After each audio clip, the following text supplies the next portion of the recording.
Hey guys, this is OddOneGaming. This is going to be another Raid Shadow Legends video. We are back on the test server and I wanted to test something out with, the new Fusion Jetni, kind of to help you guys, give you an idea about whether should you go for her, should you not, because it all depends obviously on what account level you have and basically where you are in the game and what else you have on your account. And one of the things that I wanted to test with her today was to see her capabilities in a clan boss team.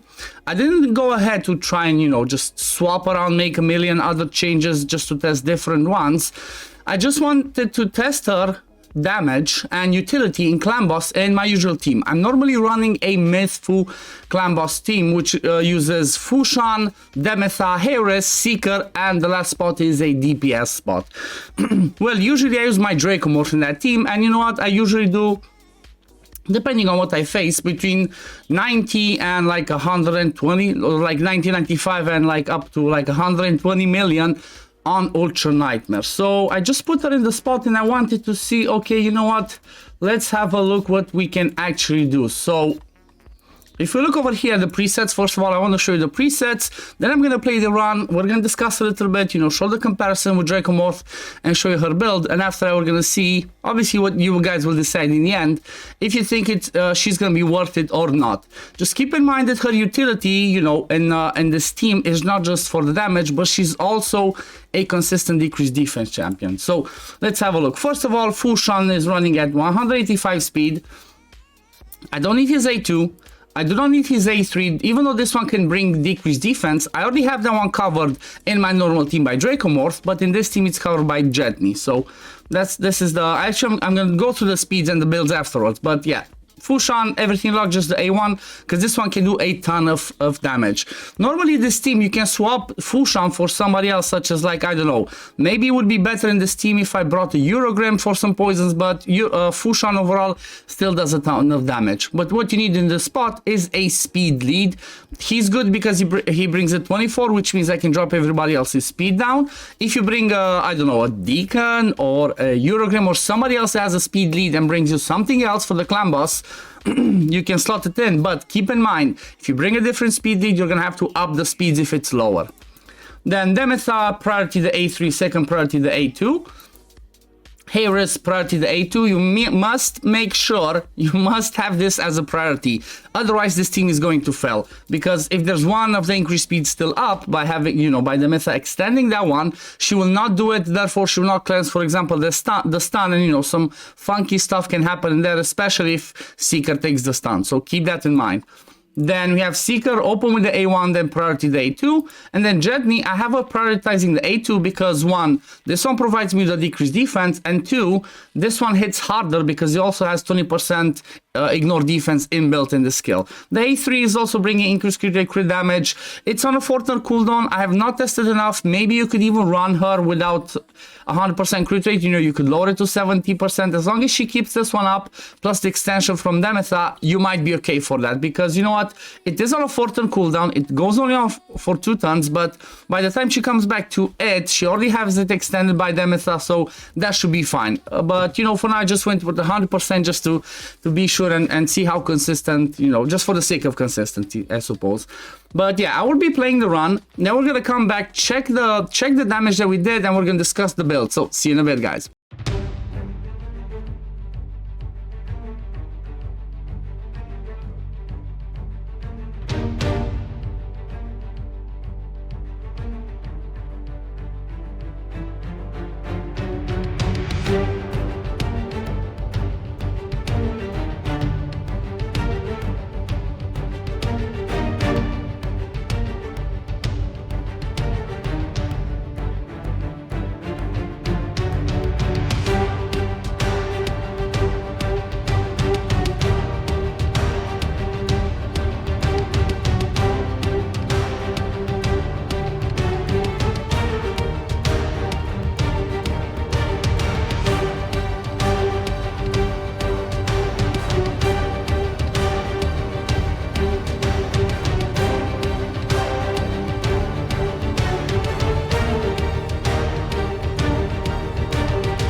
Okay, and we're back. So the damage overall is pretty good. 88.84 million. We had 21.6 from Fushan, 5.7 from Demetha, 18.7 from Harris, 18.2 from Seeker, and 24.4 from Jetni. I mean, overall, the damage is pretty good, considering the fact that she's also our decreased defense champion. And one thing that you have to keep in mind, you know, depending what team you run and what champions you have, if you don't have another legendary in your team, she could be really useful, especially if you have that blessing, because, you know, being a legendary, she can bring the brimstone as well, which does a ton of damage. Every time the clan boss does one of the AoEs, as long as brimstone is on there, that's a 250k damage. So you know what, even if you don't run this team, but you know, you have a DPS spot in your team and you need a legendary with some brimstone that also brings a decreased defense, she can do that. You know, the damage is it's pretty respectable. She's not too far off from Fushan, but you know what, Fushan only does A1s, and he can proc that, you know, extra turn A1 several times, as maybe you've seen through the recording. Yeah, let me show Harris because she's behind me. So yeah, this is the damage. If we compare this to the one I usually do with Dracomorph, let's have a look. This one was unforced, first of all, so it is wrong affinity for Dracomorph. However, this team, the way that I have it built myself, kind of relies on affinity because I have 3 people in retaliation. So having them in retaliation when the boss is on affinity, on the first AoE he does 4 hits, therefore you have 4 chances of proccing that counterattack, and on the second AoE he does 2 AoEs, basically 2 hits, which again, that's another, you know, extra chance to do the counterattack. So maybe if I had it on affinity, her damage could have jumped up another 2, 3, 5, maybe even, I don't know, 6, 7 million damage, because the more counterattack she gets, the better. So if you look overall the damages, yet the damage on the team with Dracomorph, it is a bit higher because of 2 reasons. One, we have the weaken also from Dracomorph that he provides on his A3. You know, he does the decreased defense and weaken that does not care about affinity. And then 2, Draco also brings those 4 poisons on the A2. They go on a 3-turn cooldown. So you know what? He is a unit of himself. So, you know, everybody else, if I look, everybody else's damage, look at this. We even have more damage, actually, from the other ones. Maybe, yeah, even Harris. For example, the way that I did it on this team, because I don't have poisons, I just rebuilt my Harris in a toxic set, you know, to compensate losing those poisons. And as you saw, we had plenty of poisons placed by Harris for most of the time. But now let's have a quick look at the builds. Let me just get the champions outside of the vault. That would help. So, Fushan, he is the first one that is in retaliation. Again, like I mentioned, because we're running a block damage comp, every time we get hit, we have a 35% chance to counterattack. And again, this is why this is better on affinity, because this 35 chance can proc several times against affinity. He's running 185 speed, 100% crit rate, 205 crit damage, 6k attack, don't care about anything else. These are his masteries, you know, nothing on the support she helps him for this team. You kind of want to get deterrence, because if the stun does not go on Fushan, he has the chance whenever the stun goes to do another attack, which is obviously going to be more damage with War Master. Then the next one I'm going to leave Jetni for last. Next one is Seeker, which again, I'm running her in retaliation. You're seeing a theme over here. Seeker is running at 184 speed, 100% crit rate, 257 crit damage, 4.2k attack. His attack might seem low, but his base attack is low, so that's why. Accuracy, honestly, I don't really care about it. I just got it from, I guess, Faction Guardians and some random other stuff. Again, exactly the same masteries as Fushan, because same thing. You care about the War Master and you care about the deterrence, and that's about it. I did go a little bit quirky with Harvest of Despair, even though it's actually, this one does not work, because the leech does not proc on provokes, which I never actually double check. But I guess just, you know, you don't care about this one, take something else and you're good to go. Nothing else will influence your damage in the clan boss though. So maybe if there's something that you see in the masteries that will help you in other areas of the game for Seeker, do take those ones. Then we have Demetha, which she's just straight up in speed. These are her masteries, first of all. You want to take Steadfast just to make sure she's not the one taking the stun. This one counts kind of as a buff, and the clan boss likes to avoid people that have Steadfast. If everything is equal, she's going to be the one being skipped. And I just have, you know, random stuff on her with speed. She needs to be pretty fast. 190 speed, 100% crit rate, 172 crit damage, 3k attack, and nothing else matters.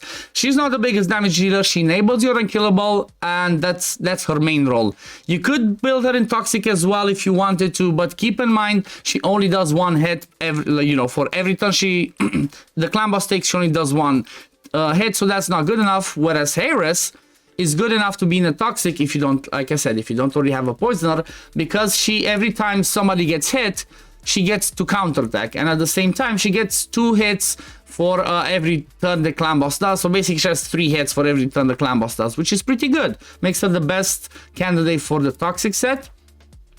She's running at 262 speed, 100% crit rate, 239 crit damage, 4.1k attack. Again, not the craziest stats. And masteries, again, I took her down the offense tree and then down the support tree. The reason why I took her down this one is because of the stat fast. Nothing else benefits her. You don't need a deterrence for her because she's always going to counterattack every time somebody gets attacked, so this is not helping her. But stat fast, again, you want to avoid the stun going onto her. If you're facing Spirit Affinity, you want to have a Force DPS champion, which in my case is Fushan, and that's why Fushan is really good for this team, as this is going to be affinity friendly, works on all affinities, no problems there. And then the last one, the man slash the woman of the match, Jetni the Giant, she's running again in retaliation plus perception with 1 piece of revenge. If you have revenge accessories for the block damage comps, make sure to put them on all your champions, unless they have some sort of turn meter boost that they get on the first one, which can complicate things, then avoid it. Otherwise, just go with, you know, revenge accessories, because any extra chance to counterattack means another chance of doing that War Master proc, which is pretty huge. So she's running a 167 speed, 100% crit rate, 265 crit damage, 6.4k attack, and the 269 accuracy. Just, you know, you need around 250 accuracy to land your debuffs.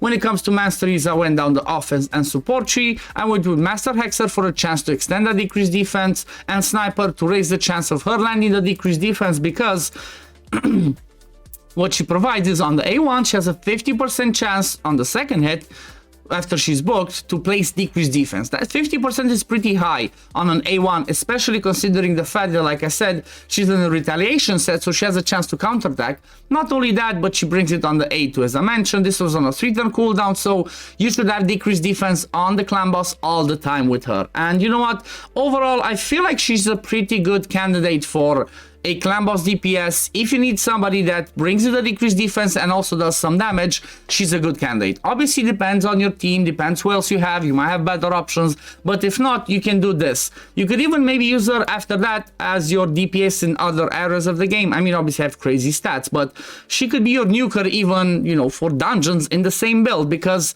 as the nuker, you don't want her to go the fastest, because you would have somebody else that does decreased defense before that.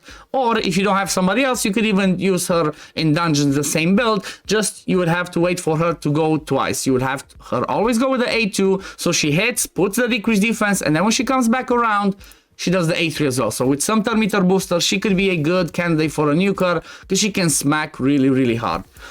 But yeah, what do you guys think? Leave it in the comments below. Do you think she's gonna be a good champion for your account for a clan boss team like the one that I showed? I'm pretty pleased with her, honestly. Like I said, there's tons of options. It all depends on what you have on your account, what level you are. If you're still a progressing account and you're still missing somebody for a clan boss team that does damage and brings decreased defense, doesn't matter the team, Jetni could be a good candidate. But yeah, this is gonna be it for the video today, guys. If you did enjoy my content, as always, don't forget to like this video and subscribe to the channel to see when I upload next. And I'm going to see you on the next one. Peace, love, take care, everyone. Bye, guys.